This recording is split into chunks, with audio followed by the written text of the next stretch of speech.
The crack of a hand across a face. Then another. I woke up inside a novel. And my timing sucked. The echo of my fiancé slapping me was still ringing in my ears. My cheek was on fire, and I could taste blood in my mouth. My head swam. In my entire life, I'd never met anyone so arrogant. And today, I'd met two of them. Ethan, sorry about this, but your fiancé and I are going to have our wedding night tonight. Could you maybe get a hotel room? Don't worry, my wife will cover the bill. The nerve. Who the hell talks like that? For a second, the sheer audacity of it almost short-circuited my brain. Without a second thought, I swung. Two quick, hard slaps, followed by a solid kick to the gut.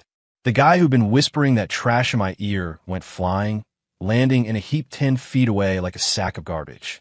He hit the floor, clutched his stomach, and coughed up a mouthful of blood before letting out a pathetic scream. Ethan, are you insane? How could you? A shrill voice made me turn. Victoria Belmont.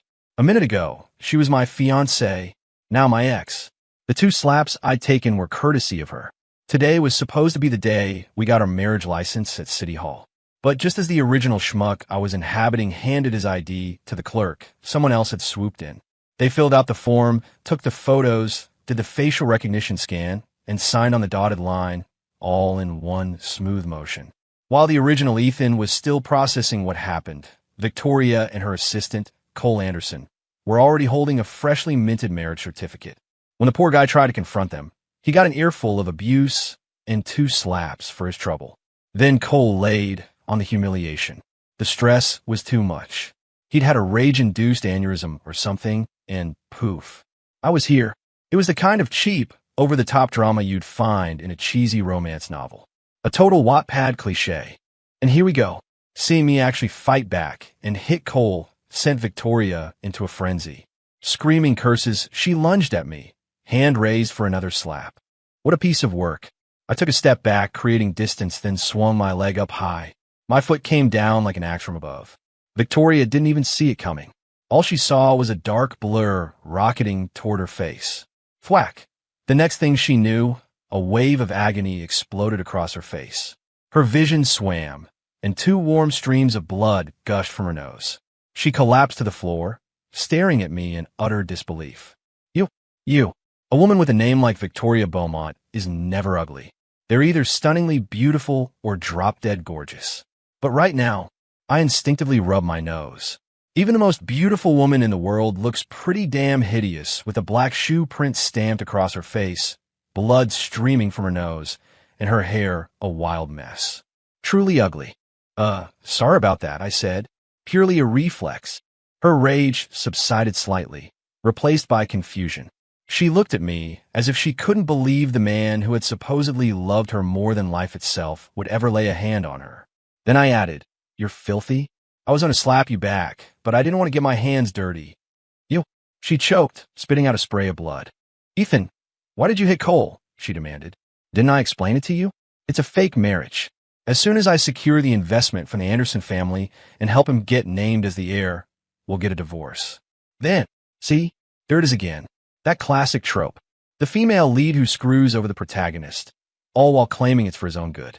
The guy waits and waits, then finally gets a clue and leaves, at which point she begins the whole desperate, groveling X routine. Except in this book, I wasn't the main character. Cole was. And me, I was just the disposable side character. The simp. The ultimate doormat. Thankfully, the author had a sliver of decency. She hadn't made her hero actually sleep with a villainess, Victoria. Otherwise, God knows how many times I would have been cheated on by now. In the original story, Victoria's ending was even more pathetic. The author wrote her as the supposedly brilliant, domineering CEO who did nothing but throw money, companies, and her own dignity at the male lead. The plot was insane. She was supposed to have a genius-level IQ, but the author turned her into a brainless idiot blinded by love. "Get on your knees and apologize to Cole. Now," she commanded. "Then you'll transfer your shares in Beaumont Industries to him. If you don't, I will never, ever forgive you. I'll make you my pathetic little dog for the rest of your life." My face went cold. She could hit me, she could scream at me. I wouldn't lose any sleep over it. But demanding my money? That crossed the line. Nobody takes a single dime from me for free. Click, clack. The sound of my dress shoes on the marble floor echoed in the sudden silence. The air grew thick, heavy with my stare, a look of pure, cold hatred. Victoria finally felt it. Fear. She finally realized I had changed. The devoted simp who used to follow her around like a lost puppy had suddenly turned into a monster who looked like he wanted to kill her. You, Ethan, didn't you promise to love me forever? Her voice trembled. You promised my father, Walter Beaumont, the man who had, in a way, been my savior. He'd paid for my education, given me a job at Beaumont Industries, and planned to have me marry his daughter. Or rather, he planned for me to marry into the family, to help Victoria maintain control of the company. But ever since he'd slipped into a coma after an accident, everything had gone to hell. I stopped my advance, my right foot hovering in the air, poised to stomp on her face. Suddenly, I just felt tired. In my mind, Victoria and the entire Beaumont family were like a carnivorous swamp, using the pretense of love to trap me, to own my life and work me like a horse. Her marrying Cole maybe was the best thing that could have happened. 3% of Beaumont Industries, I said flatly. $300 million. You have 3 days. Otherwise, I'll sell my shares to the person you hate most in this world. The shares were a gift from Walter when we got engaged, but the agreement had a few strings attached. I could only sell them to another member of the Beaumont family. I turned to leave, but Cole, who had staggered back to his feet, blocked my way. You think you can just assault someone and walk away, Ethan? I've already called the cops. Since you don't want a hotel room tonight, maybe you'd prefer a jail cell. He leaned in close, that mocking smirk back on his face. Guys like you were born to be crushed under my heel. Tonight, when I'm with Victoria, I'll be sure to send you a video. A fresh wave of rage washed over me, but then I saw the smug, calculating look in his eyes, and I understood. He was trying to provoke me. Why? It was obvious. He was playing the part of the noble victim in front of Victoria, using my attack to win her sympathy. And women, the moment they start feeling sorry for a guy is the moment they start making stupid decisions. Just look at him. He took 2 slaps and a kick and was about to get a $300 million payout in company shares for Victoria. Realizing this, I didn't hesitate. I slapped him again. Twice. Ethan. Victoria shrieked, clutching her still bleeding nose, a mess of fury and desperation. You get on your knees and apologize right now, or I swear I'll have you thrown in jail.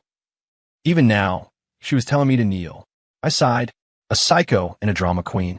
They really were a perfect match. I was done talking. I pulled out my phone and dialed a number.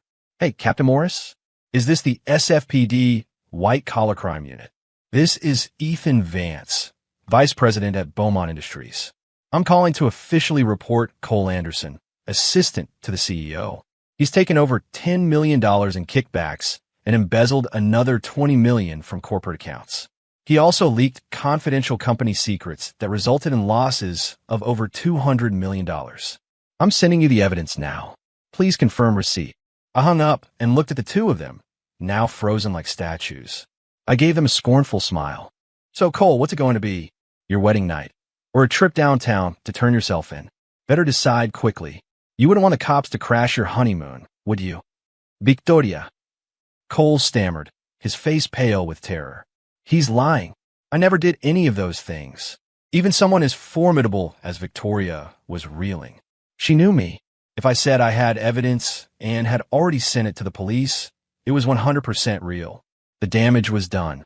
All she could do now was try to mitigate it. She glanced at Cole, then back at me. After a moment of internal conflict, she defaulted to her usual habit, ordering me around. Ethan, you'll go turn yourself in for Cole. Say. For some reason, she couldn't finish the sentence, clamping her jaw shut as if the words were physically stuck. It wasn't until she saw me pull out my phone again that she panicked. What are you doing now? She cried. I smiled faintly. You think Cole is the only one I have dirt on? Victoria, neither you nor Beaumont Industries is getting out of this clean. In Victoria's mind, there was a clear hierarchy. Me, Cole, and her family's company. Hesitating for even a second would be a profound disrespect to her multi-billion-dollar inheritance. Victoria could live without loving anyone, including her comatose father. But she couldn't live without Beaumont Industries. She knew it was the source of her power, her entire identity. So, she chose to sacrifice Cole. For now, after the police had taken him away, she deflated, turning her frustration on me. Ethan, can't you stop being so jealous? I know you love me, crazily, obsessively. I know you're furious that I married another man and think I'm humiliating you. But you're wrong. Everything I did was for the company, for our future. In families like ours, a piece of paper doesn't mean anything. What matters is where my heart is, who I truly love. She took a breath. Your little tantrum has completely ruined my plans and cost me dearly. It's no longer appropriate for you to remain with the company. You should resign. I had to laugh. Victoria wasn't just arrogant. She was dangerously self-absorbed. I took another good look at her. That face still smeared with the imprint of my shoe, which is plain ugly. Only one way to describe her. All beauty, no brains. Fine, I said. I'll resign today. Get the money for my shares ready as soon as possible. And from now on. Victoria didn't hear me. She glanced at her watch and cut me off. Just keep the shares. I have important matters to attend to. You go home first. She paused at the door. And from now on, just be a good little house husband. Try not to make a scene in public. And just like that, she was gone. I instinctively ran a hand through my hair. What the hell just happened? Did she just tell me to quit my job and wait for her at home like some kept man? For the first time, I felt a strange kinship with all those pathetic, downtrodden husbands from those trashy web novels who finally just pack a bag and disappear. Some women's brains are just wired differently. Whatever, I muttered to myself. I'm just a disposable side character anyway. If I can't beat them, I can at least run from them. My plan was to get out of San Francisco, effective immediately. I let my lawyer handle shares. But first, I had to go home and get the stock agreement and a few other important documents. At the hospital, Chloe, look at this stupid plan of yours. It's all ruined. Victoria Reith. Ethan is done with me for good. If I know him, he's on his way home right now to pack his bags and leave my family forever. Chloe Anderson looked at her best friend's swollen, bruised face, the shoe print still faintly visible, and couldn't help but laugh again. Well, with Ethan gone, it just clears the way for my dear cousin, doesn't it? You two are already married, after all. Chloe, Victoria Seteth. This is not the time for jokes. Chloe's smile vanished, replaced by a sigh. What do you want me to do? He's weird. It's like he has this power. I just couldn't bring myself to refuse his demands. And you were the same. You know you love Ethan more than anyone, yet you married Cole. I don't know what to do. Victoria Lementif. Is there any way to break his control over us? You have no idea. At City Hall, I didn't just slap Ethan. I said the most horrible things to him. It was like I couldn't stop myself. I wanted to tell him that whenever I'm with Cole, it's like I'm under a spell, that I just do whatever he wants unconditionally. Do you think Ethan would believe me? Forget him believing you, Chloe said, shaking her head. If it wasn't happening to me too, I wouldn't believe it. I'm the rightful heir of the Anderson family, yet here I am, helping my illegitimate cousin steal my own brother's inheritance. Who would believe that? They were the reigning queens of San Francisco's high society, ruthless and brilliant in the boardroom. But the moment Cole Anderson was around, they both turned into irrational idiots, making one disastrous decision after another. It was as if he had some magical power that controlled them, and the feeling was bizarre, terrifying, and utterly disorienting. They had no idea what to do. You know, Victoria, Chloe said softly, there might be a way. You got him sent to jail once. You could do it again. If he's locked up, he can't influence us. Victoria's eyes lit up for a second, then dimmed. Ethan's the one who sent him to jail. And I asked Ethan to take the fall for him. Oh God, he must hate me. He must absolutely hate me. But I couldn't control myself. The things I did, the things I said, they were so awful. Why couldn't I explain any of it to him? Chloe didn't have an answer. She was in the same boat. It felt like some invisible force was turning them into Cole's puppets, while simultaneously preventing them from telling anyone. Wait, Chloe said, a thought striking her. This time, you didn't go all out to protect Cole. It wasn't just because Ethan threatened you with the company. It was because of Ethan himself. You were terrified he would leave you, and that fear was strong enough to temporarily break Cole's hold on you. It must be the power of love. Victoria thought back. In that moment, after her series of awful actions had pushed Ethan to the point of wanting to kick her head in, she had been truly, deeply afraid of him walking out of her life forever. In that instant, her mind was filled with nothing but Ethan. There was no room for Cole. But love. Did she love Ethan? She was lost.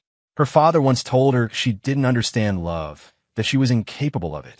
But she remembered being so excited the night they got engaged that she couldn't sleep at all. "You're right," Victoria said, her voice firming. "Maybe the key to breaking free from Cole is Ethan. I have to go home. Now, I know he's going to run." Chloe pulled a small pill from her purse. "Victoria, you know what they say? No guts, no glory. It's time to make a binding contract."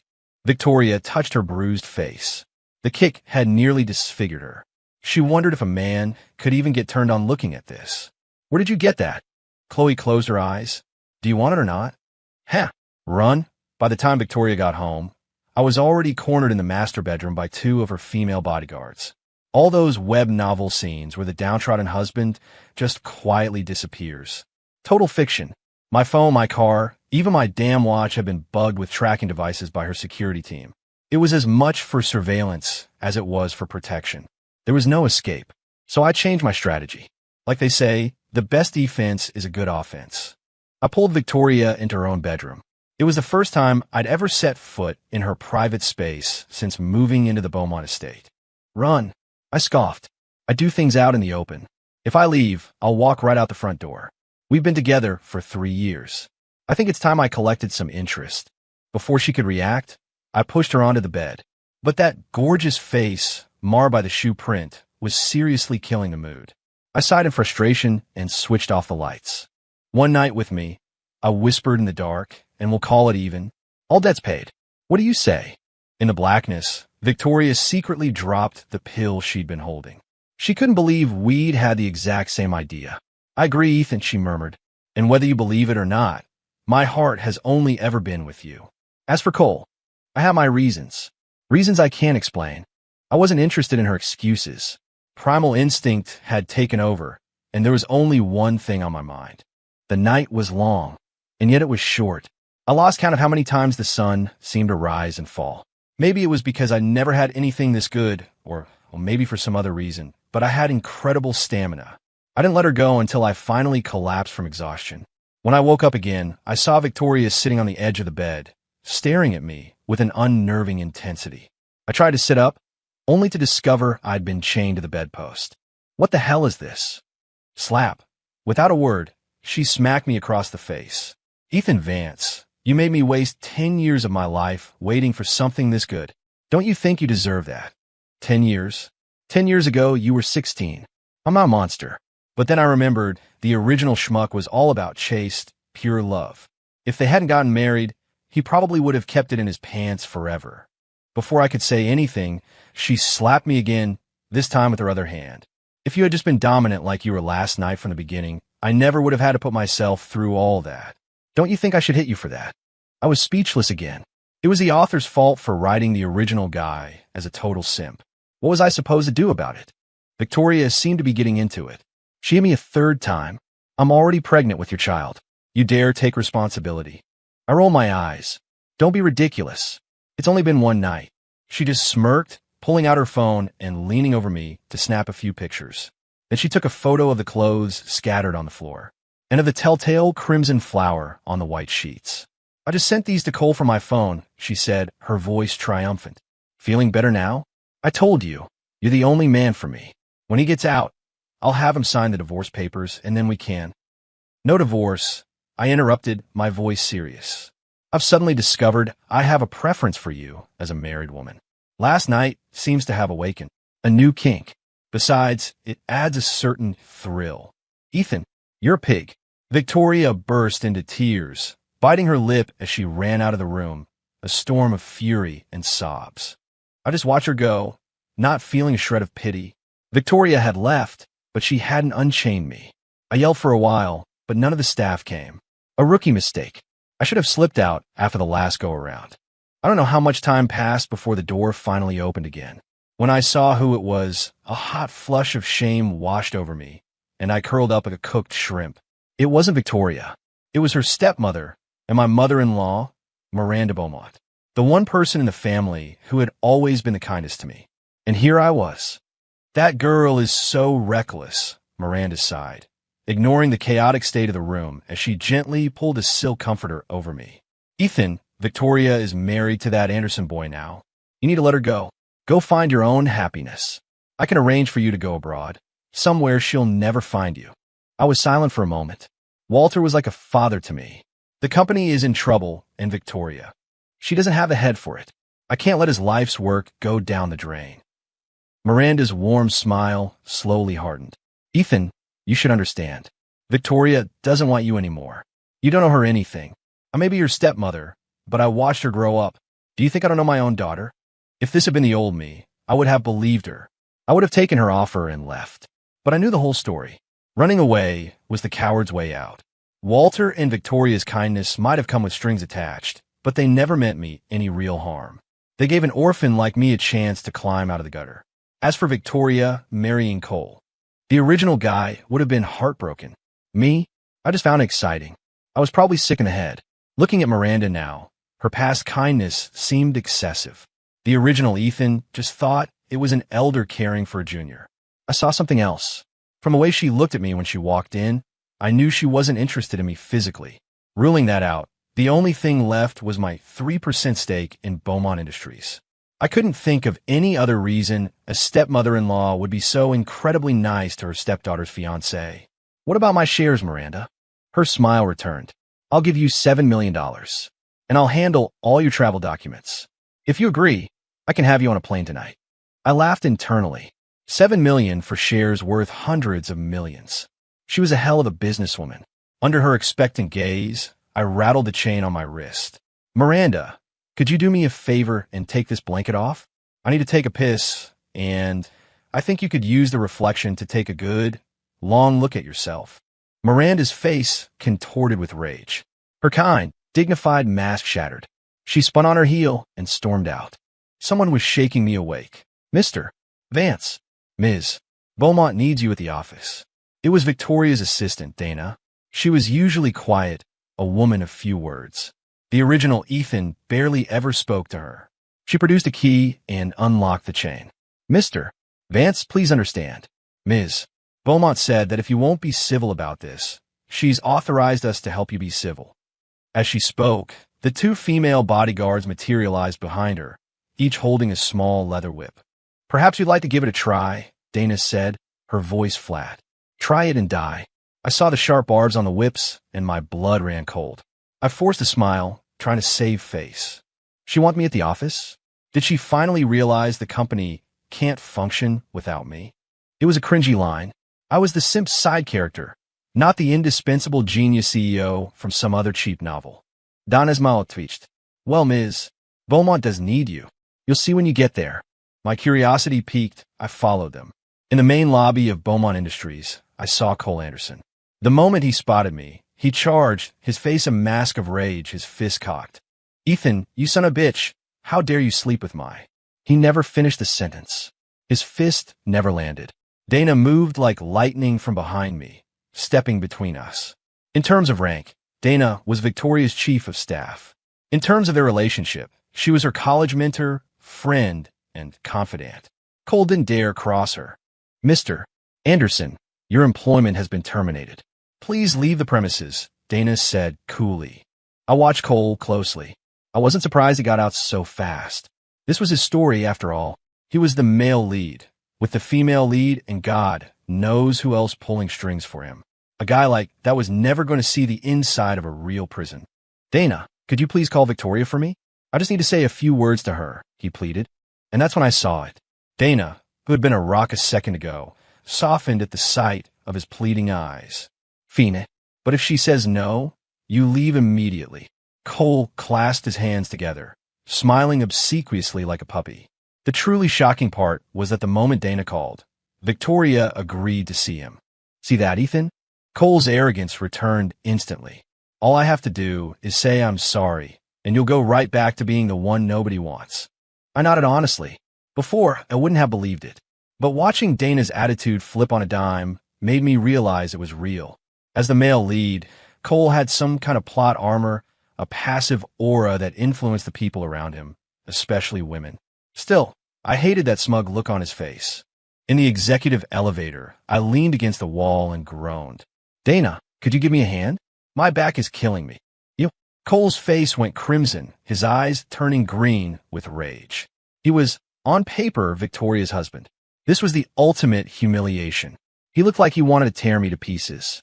But Dana immediately stepped between us again. All he could do was glare. In the CEO's office, Cole didn't grovel or act aloof. Instead, he pulled out a business proposal. Victoria, I stayed up all night working on this. It's a marketing strategy for integrating our AI technology into the smart home sector. I'm confident I can increase product sales by more than 60% next quarter. I had to hand it to him. The author of this book was creative. The male lead wasn't just a manipulative pretty boy. He actually had skills. He was more talented than the side character I was supposed to be. Victoria had planned to cut ties for good, but the proposal Cole presented hit her right where she was weakest. She hesitated. I stepped forward. Mr. Anderson is clearly a top-tier market developer, fresh off Wall Street. Ms. Beaumont, I recommend we give him a promotion and a raise. The position of Executive VP of International Operations has been vacant for a long time. I think Mr. Anderson would be a perfect fit. Victoria's eyes lit up. It was the perfect solution. She could use Cole's talent while keeping him at arm's length on another continent. But before she could speak, Cole politely declined. Victoria, I came here today to resign. This proposal is the last thing I can do to help you. I only have one request. Can we please not get a divorce just yet? Give me 6 more months. No. Victoria blurted out, but when she saw the tears welling in Cole's eyes, her resolve crumbled. Her mind went foggy. 6 months is too long. She immediately regretted saying it. She instinctively moved closer to me, feeling herself falling under Cole's spell again. The words hadn't been her own. Just as Victoria was about to fight it, I chimed in with a smile. I have a suggestion. Why don't you two wait a few years to get a divorce? Wait until I didn't get to finish. Victoria knew exactly what I was going to say, and she wasn't about to let me humiliate her. She shot Dana a look, and Dana, reading her mind, drove a fist into my stomach. Oof. I stumbled back. Before I could retaliate, Dana ducked under my arms, hoisted me over her shoulder like a sack of potatoes, and tossed me into the private lounge attached to the office. The next thing I knew, I was chained to the bed again. Victoria came in right after her, and she was even more ruthless. She deftly peeled off one of her silk stockings and stuffed in my mouth. Peace and quiet, she sighed. Dana nodded in agreement, then gestured toward the outer office. Ms. Beaumont, I thought you were going to make him sign the divorce papers today. Victoria covered her face in frustration. The moment I look into his eyes, I just can't do it. I can't bring myself to say no to him. Dana sighed. It was the same for me just now. Logically, I should only be taking orders from you, but still, Ms. Beaumont, even though you didn't completely refuse him, you did resist. That's new. Victoria pointed at me. You're a keen observer. When Ethan is near me, I can fight Cole's influence a little. It works, but not completely. She climbed onto the bed and slapped me across the face. And it's all your fault for being so weak, she hissed. All you can think about is your stupid kink. Donna's scalp tingled. That was a bombshell. She knew they'd been together all night. But she never could have imagined Cole had become a part of their roleplay. Who was cheating on whom at this point? As if she wasn't done, Victoria slapped me again. Ethan, you bastard. If you ever mention that again, I'll keep you chained up for the rest of your life. Oh, Dana suddenly covered her eyes. Ms. Beaumont, Ms. Beaumont, you made him. Look, what are you going to do now? I had to laugh. She was doing this on purpose. I squeezed my eyes shut. Out of sight, out of mind. Victoria, however, was triumphant. She lifted her chin, pointing a thumb toward the door. Go stand guard outside. Don't let Cole in, but don't let him leave either. Then, with practiced ease, she slapped me again. This is the last time I indulge your weird fetish. After this, you're going to behave. In the end, Victoria couldn't face Cole again. Not because she was afraid of my reaction, but because she was terrified of that feeling of being controlled. After our interlude, she immediately had Dana call a lawyer. She gave him carte blanche to handle the divorce. Full power of attorney. Get it done as fast as possible. Money is no object. This move completely derailed Cole's plans. He left the office looking humiliated and furious. Not long after, Chloe arrived. "You two are ruthless," she said, shaking her head. "First, a wedding night that burns the whole house down. Then you do it again right in front of my cousin. What husband could stand that? Too bad it didn't give him a fatal heart attack." I knew Victoria's best friend, of course. In the past, she'd always looked at me with disdain, thinking I had no redeeming qualities other than being handsome and easy to manipulate. "So, Ethan," she drawled, "how does forbidden fruit taste?" I nodded honestly. Victoria, rubbing her lower back, shot me a glare. "I really don't understand why men are so obsessed with other men's wives," she complained.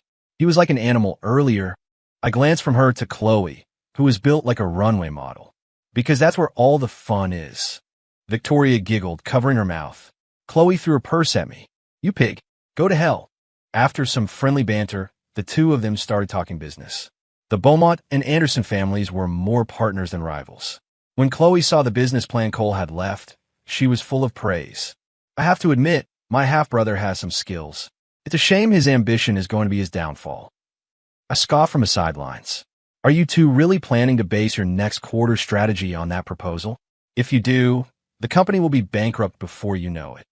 Victoria was stunned. "What do you mean? I didn't see anything wrong with it." Most romance authors just gloss over the business side of things. This book was no different. While I didn't know the exact plot details, fiction often mirrors reality, and I had a pretty good idea of how Beaumont Industries was supposed to go under. The proposal itself is brilliant, I admitted, but it overlooks one critical detail. The international climate is shifting. If the government suddenly restricts domestic companies from using the latest NVIDIA chips and Microsoft's new algorithmic architecture, what happens then? All that money you spend on hardware and software becomes worthless junk. Chloe didn't believe me. Victoria hesitative. They looked at each other, then asked in unison, "Do you have inside information?" I shook my head. You can't predict government policy. Except I could, but I couldn't tell them that. The government didn't pour $500 billion into domestic chip and AI development for fun. If our own companies don't buy our own tech, who will? Some third world country. All the talk of sanctions and trade bans was just noise. The government had invested, and they needed to see results. If everyone kept buying foreign tech, it would be a massive political embarrassment. Victoria was silent for a long time, but the domestic options are nowhere near as good as what's available overseas. To make our products the best on the market, we have to use the most advanced components. I could see she was determined to walk right into the trap. It wasn't her fault. It was the plot the author had laid out for her. A few words from me weren't enough to change her mind. With her father in a coma, she was desperate for a win to prove herself. It was time for some shock therapy. Stanford University AI lab parking lot. "Ethan, why did you bring us here?" I didn't answer, just motioned for them to be quiet and wait. We waited until dusk. When our targets finally appeared, I nudged Victoria and Chloe awake. "Lily? Cole? What are they doing here together?" I just smiled. A handsome man and a beautiful woman. A match made in heaven, don't you think? Chloe slammed her hand on the dashboard. "Match made in hell. That's her brother-in-law messing around with her little sister. There's nothing heavenly about that." Victoria didn't look hurt at all. For one, she had no romantic feelings for Cole. For another, while Lily was her sister, they were half-sisters, and she was the person Victoria despised most in the world. "I thought Lily was a music major," she mused. "What's she doing in an AI lab?" I cleared my throat. "Allow me to formally introduce you. Lily Beaumont, daughter of Walter Beaumont and Miranda Beaumont. A gifted musician, currently a graduate student at the Juilliard School." On paper, Chloe waved her hand impatiently. "Cut the crap. Tell us something we don't know." This one was tough. I dropped the act. "She's also a computer genius. One of the most mysterious gray hat hackers online, codename L.E. She owns 3 research labs and 2 internet companies. Oh, and she's Cole's girlfriend." I added silently, "And she's the real female lead of this book. The kind that destroys anyone who gets in her way." Seeing their shocked faces, I twisted the knife. "Lily's lab is about to perfect a new AI algorithm. It's light years ahead of anything else in the world. So, Victoria, are you still so sure you want to use Cole's business plan?" Use my ass, Chloe snarled, looking like she wanted to jump out and tear them apart. Son of a bitch. So, the quiet ones really are the most dangerous. Who would have thought the sweet, innocent musical prodigy of the Beaumont family was such a damn mastermind? She even had me fooled. By the way, Ethan, how did you find all this out? I kept my mysterious air. I couldn't let them think I was just some schmuck. I might be a nice guy, but I'm not stupid like you two. You deserve to be played. If Cole's plan had succeeded in a few months, even if the company didn't go bankrupt, you, Victoria, would have been too disgraced to continue as CEO. Then Cole, as the son-in-law, would step in to support Lily as she took over the company. And you too. You'd be kicked to the curb. Victoria buried her face in her hands, a profound sense of failure washing over her. Her lifelong feeling of superiority now seemed like a cosmic joke in the face of her little sister's achievements. Her father had planned different paths for them. She would go into business, and Lily would pursue music. But now it was clear her sister wanted much, much more. Ethan, she said, her voice muffled. I haven't lost yet, right? Will you help me? If you don't want to, I can still send you abroad. Just don't ever come back.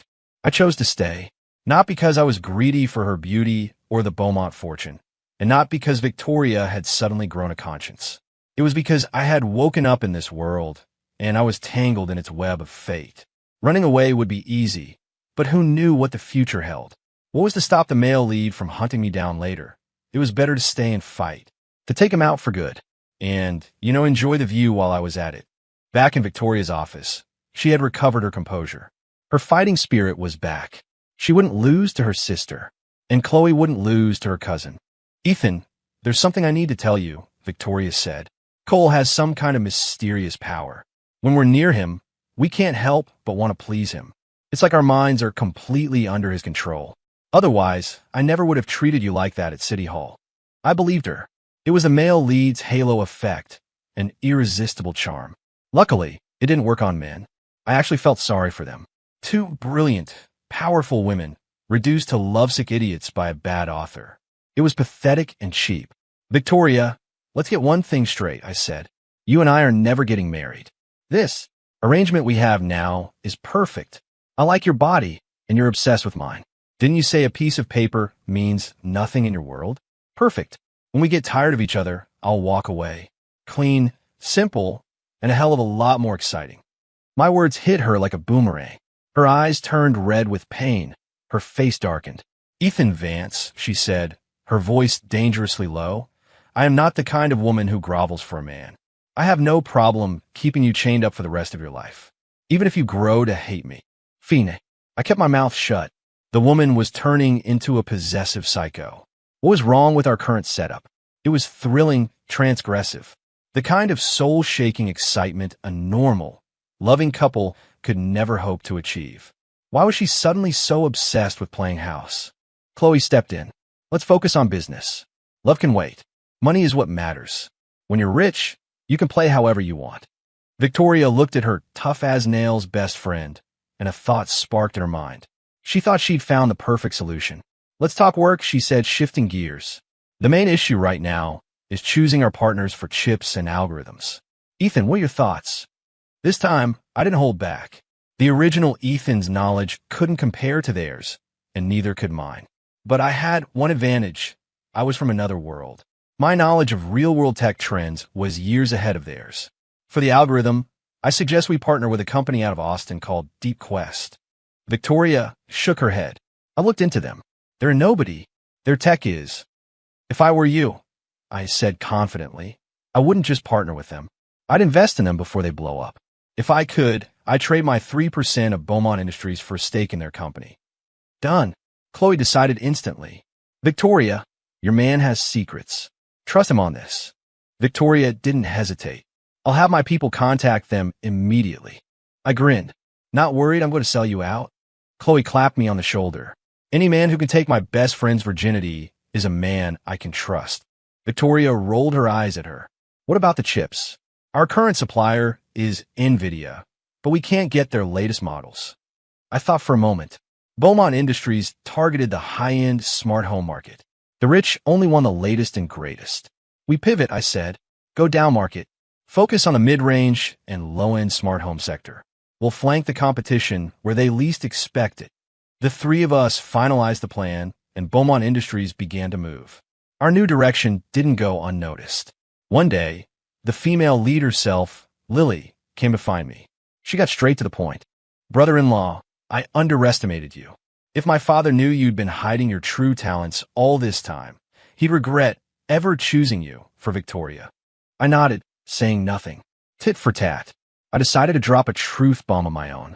And if your father knew your mother was the one who caused the stroke that left him in a coma, he'd regret ever marrying her. The truth is often cruel. The calm, composed Lily instantly shattered. Impossible. That's impossible. My mother had no reason to harm my father. The smarter a person is, the more suspicious they become. 1,000 reasons why her mother was innocent flashed through Lily's mind. I laughed coldly. Your father loved to swim in the bay, and he loved to drink. A man in his 50s, drinking and then diving into freezing cold water after workout. Once or twice, maybe it's fine. But he did it constantly. Add in all those health supplements your mother was giving him every day.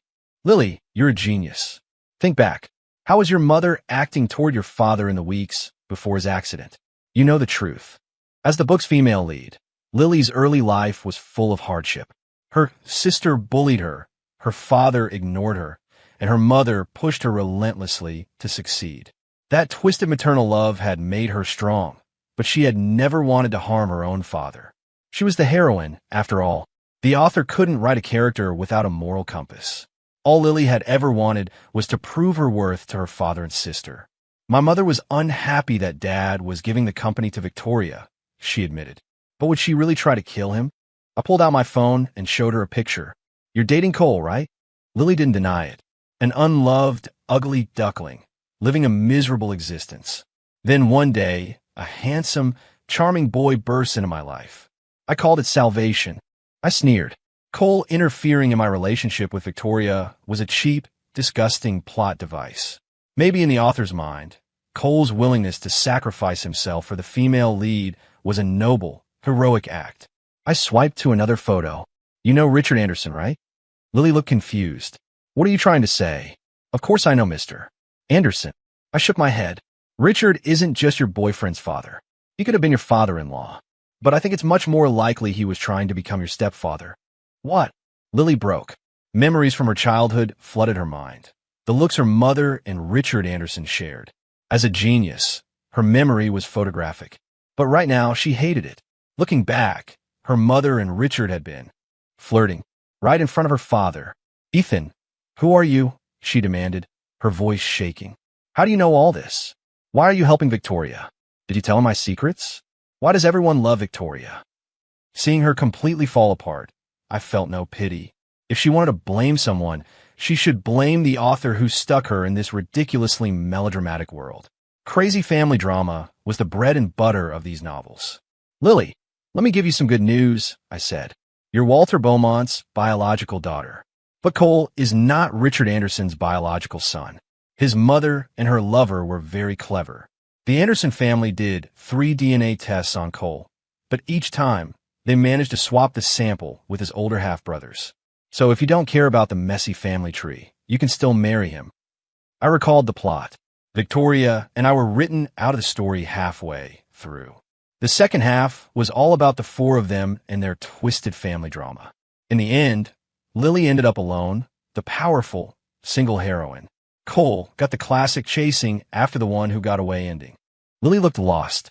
As she was leaving, she paused. Brother-in-law, Victoria doesn't deserve your love. She's more ruthless than I am. She doesn't love anyone but herself. I nodded. Lily, can you do something for me? Make sure Cole doesn't divorce Victoria just yet. I'm really enjoying her current marital status.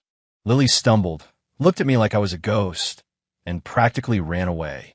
2 months later, Victoria and Cole got divorced anyway.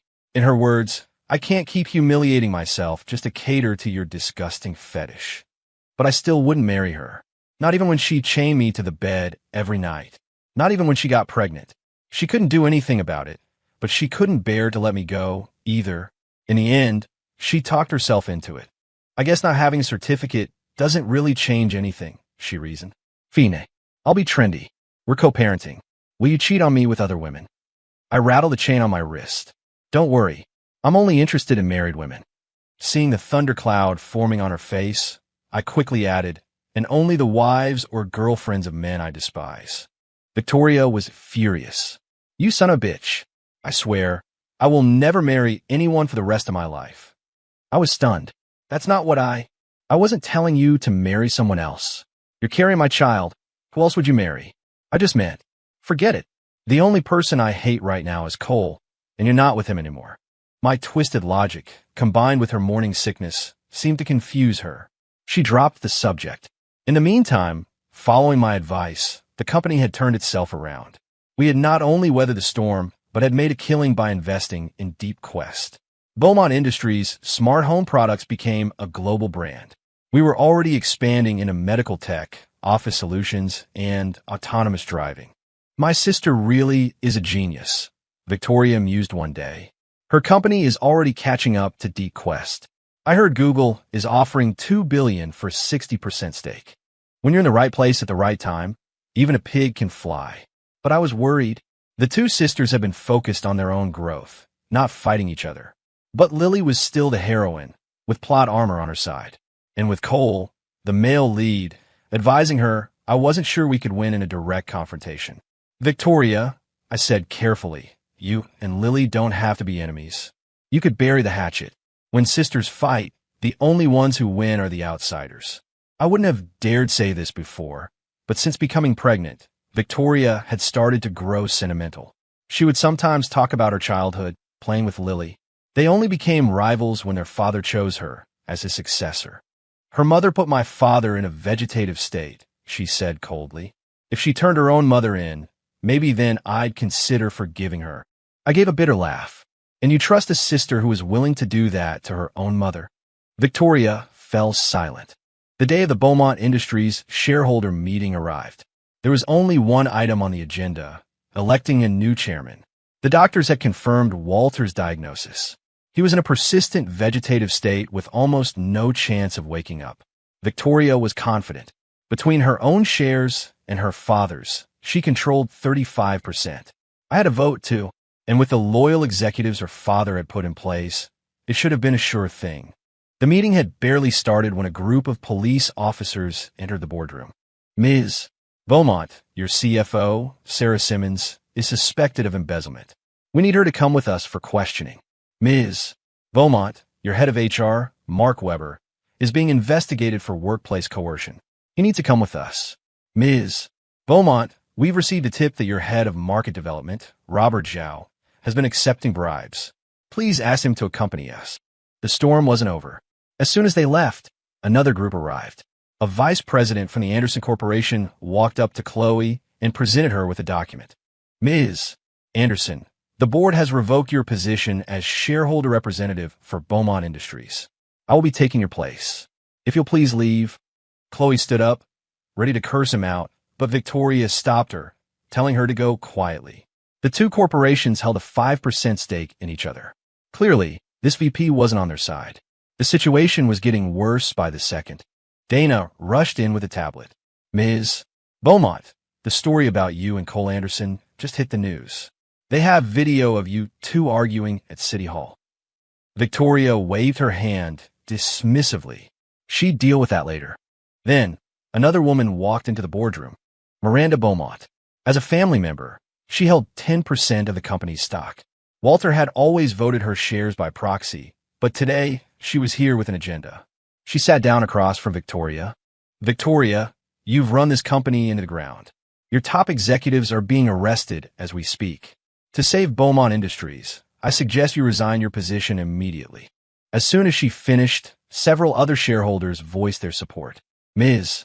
Beaumont is just too young. Our 4 subsidiary companies are all tanking because of this scandal with the Anderson heir. I support Miranda for chairman. She and Walter were a devoted couple, and she has over 20 years of experience with the company. I agree. The new CEO has had some success, but she lacks management experience. Victoria tapped the table. In that case, I see no reason to delay. Let's vote. Miranda sneered. You really are naive, Victoria. You're only the acting chairwoman. You don't have veto power. You're going to lose today. She turned her gaze to me. Ethan, I'm giving you one last chance. A woman who would cheat on you is not worth your loyalty. I couldn't have agreed more. You're absolutely right, Miranda. But as it turns out, I have a thing for married women now. Miranda snorted, still cracking jokes when your world is falling apart. Let's vote. Just then, a crisp female voice cut through the tension from the doorway. Wait. The doors opened, and to everyone's surprise, Lily walked in. Walter had given her 5% of the company's stock when she turned 18, but she'd never once set foot in the building. Her shares had always been voted by the chairman. She surveyed the room, then sat down next to me.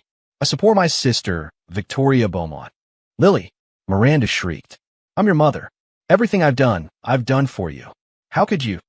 Lily's face was a mask of ice. A woman who would cheat on her family is even less worthy. Mom, did you really think we didn't know about you and Richard Anderson at that hotel? Did you do all this for me? Or did you do it for the man you've been obsessed with your entire life? Mom, Beaumont Industries will have the name Beaumont, not Anderson. You. Miranda was shaking with rage, her fingers spasming. She knew it was over. Her life's work, all for nothing. To be brought down by her own daughter. She never finished. Her eyes rolled back in her head, and she collapsed. The board meeting was over. The Beaumont sisters had won. They looked at each other, and in front of all the shareholders, they embraced a silent declaration of their unbreakable bond. It reminded me of Victoria's birthday a few weeks ago.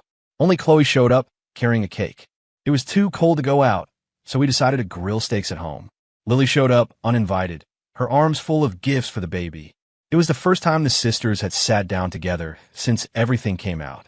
With their father effectively gone, Victoria had lost her thirst for revenge. And Lily, being the heroine, had a core of kindness. She couldn't blame her sister for all the injustices of her childhood. Plus, with Cole and his father circling Beaumont Industries like sharks, they were forced to find common ground. The mood at the dinner table was tense. Victoria picked at a salad. Lily stared into a glass of juice. Only Chloe was tearing into her food with gusto. Here, Lily, have some more steak. You've gotten too thin, I said, playing the part of the gracious host, using the serving tongs to put a piece on her plate. Lily accepted it, but her words could cut glass. You don't have to suck up to me, brother-in-law.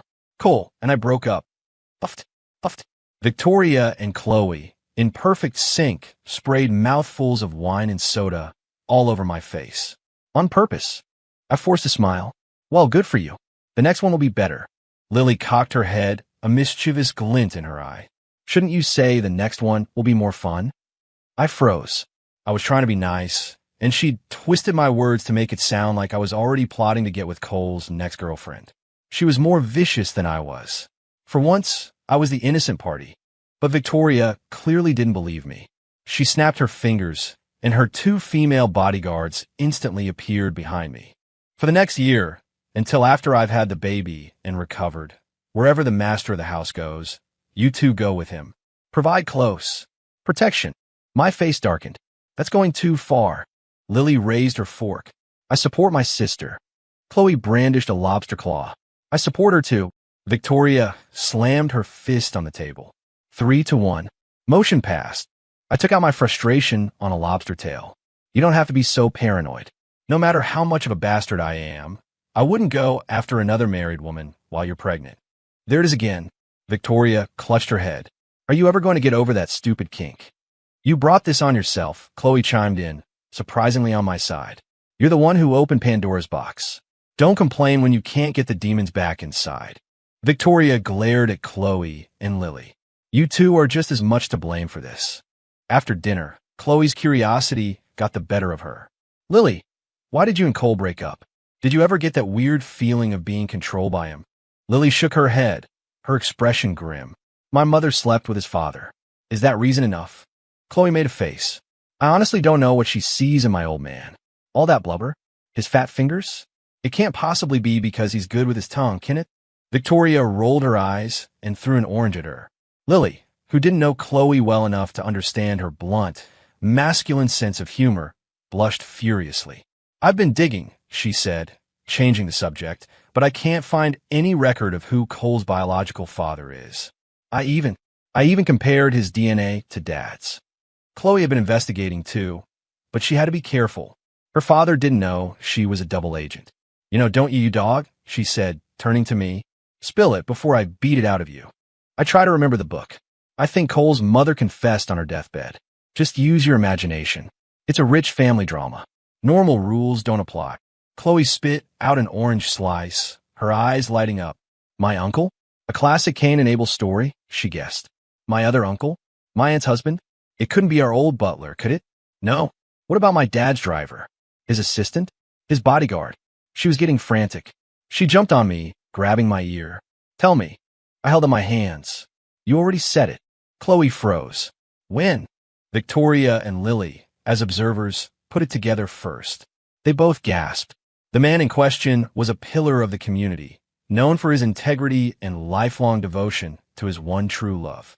Chloe saw the look on their faces, and it dawned on her. My, holy crap. Like grandfather, like grandson, I guess. Another 3 months passed. The San Francisco business world was in turmoil. The united front of Victoria, Lily, and the traitorous Chloe was slowly gaining the upper hand against the Anderson Corporation. One day, while I was out, Cole managed to get into the building. He found them in Victoria's office. Victoria, Chloe, I have nowhere else to go. Please, you have to help me. My father, he's trying to kill me. The moment they saw him, the two women went on high alert. But before they could call for security, that strange, mind-numbing feeling of being controlled washed over them again. Suddenly, Victoria felt a kick from inside her belly. The baby was acting up. The sharp sensation snapped her back to reality.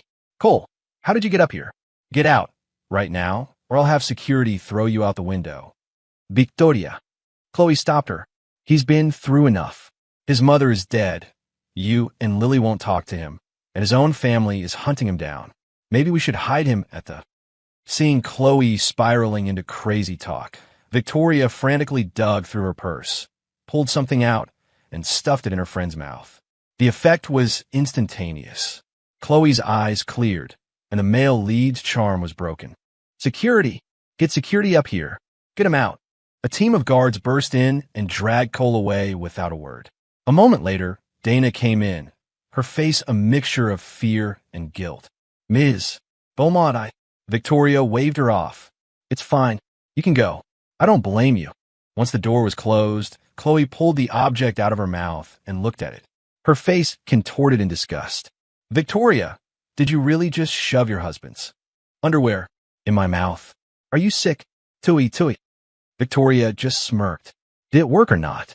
I told you, my man is the only one who can counter Cole. And apparently, my baby can too. Huh, I'm not afraid of him anymore. Chloe was stunned. So what am I supposed to do? Get pregnant. She shuddered. No way. I'm a lone wolf. Kids are out of the question. Victoria pointed to the discarded piece of clothing. Use that. Carry it with you every day. I'll give you a fresh one in a couple of days. It works like a charm. Chloe looked disgusted. Or she suggested, we could just have someone take care of him. Permanently. Victoria shook her head. Ethan said Cole is the male lead of the story. He has plot armor. The only one who can truly defeat him is Lily. But Lily, she sighed. Whatever. He can't have much time left. At the mention of my name, Chloe's smirk returned. You're 5 months along now. You know you can. Has he made any moves? No, Victoria Lementif. Not a single one. I've sent him to 5 different therapists. Chloe clicked her tongue. He's not going to make you marry Cole again, is he? If he even suggests it, I'll kill him myself. I have an idea, Victoria said, looking at her friend with a strange gleam in her eye. A way to solve this problem for good. The Beaumont estate. The bedroom. What is this? Open it and see. It's all in English. Let me just translate. This is... What the hell are you two doing? Oomph. It's for you, isn't it? Are you feeling it? Is it exciting enough for you? Exciting doesn't even cover it. I love it. You are so twisted. Well, what are you waiting for? But you're... Just be gentle. The night grew dark, but their story was far from over. Epilogue. Cole's perspective. My name is Cole Anderson. The moment Victoria Beaumont threw me out her office, I woke up. I realized I was the male lead in a trashy romance novel. And I was the illegitimate son of the late Anderson patriarch. No wonder Richard wanted me dead. Looking back at the past few months, everything was completely different from the original plot. It was all Ethan's fault. He must have woken up too, just earlier than I did. Ethan Vance, you will pay for this. But getting revenge was harder than I thought. I went to Lily and told her everything. She didn't believe me. All she cared about was the baby in Victoria's womb. A computer genius, obsessed with infant feeding schedules instead of code. Had Ethan somehow siphoned off all my male lead charm? Since Lily was a lost cause, I tried to approach Victoria, but she was completely immune to my influence. I couldn't even get a word out before her bodyguards threw me out on the street. Next, I tried Chloe. Technically, I was her uncle. To defeat Ethan, I was willing to do anything. But the moment she saw me, she pulled out a wad of fabric and stuffed it in her mouth. Her eyes went clear. My powers had no effect. It was bizarre. I had no choice but to use my natural assets and find some wealthy patrons. Unfortunately, there weren't many beautiful, young, and rich women like Victoria in San Francisco. The only ones I could find were in their 40s and 50s. Sigh, so be it. If a great general could suffer the humiliation of crawling between another man's legs, I could suffer the humiliation of the bedroom. Soon, I had money again, but it wasn't enough. At a gala, I ran into Ethan and Victoria. She was pregnant again. 1 year, was that his plan? I was filled with a helpless rage. I'd heard rumors that Ethan was only attracted to married women, especially women who had been with me. Victoria must have forced him into it again. I even suspected Lily, using her status as my ex-girlfriend, had secretly slept with him too. Ethan, you bastard. They both should have been mine. I deliberately steered my girlfriend, who was 18 years my senior, toward him. Ethan, this is my wife, Michelle. Michelle, this is my dear friend, Ethan. We're very close. Ethan's eyes lit up, but he didn't take the hand my girlfriend offered. Instead, he smiled at me. Does your wife have diabetes? Because you've developed a real sweet tooth lately. The humiliation. How did he know about the things I'd had to do? I didn't dare lose my temper. Victoria was looking at me as if I were already dead. Sure enough, shortly after the party, a group of thugs found me. They beat me senseless. My manhood was permanently damaged. My charm was gone. My patrons threw some money at me and cut me loose. I hated them all. After a long time, I made a decision. I took the money and went to Bangkok, then to Seoul. 3 years later, I returned, a new person with a new face and a new identity. I got a job at Beaumont Industries. Ethan Vance, I thought as I walked through the lobby. Our story is just beginning.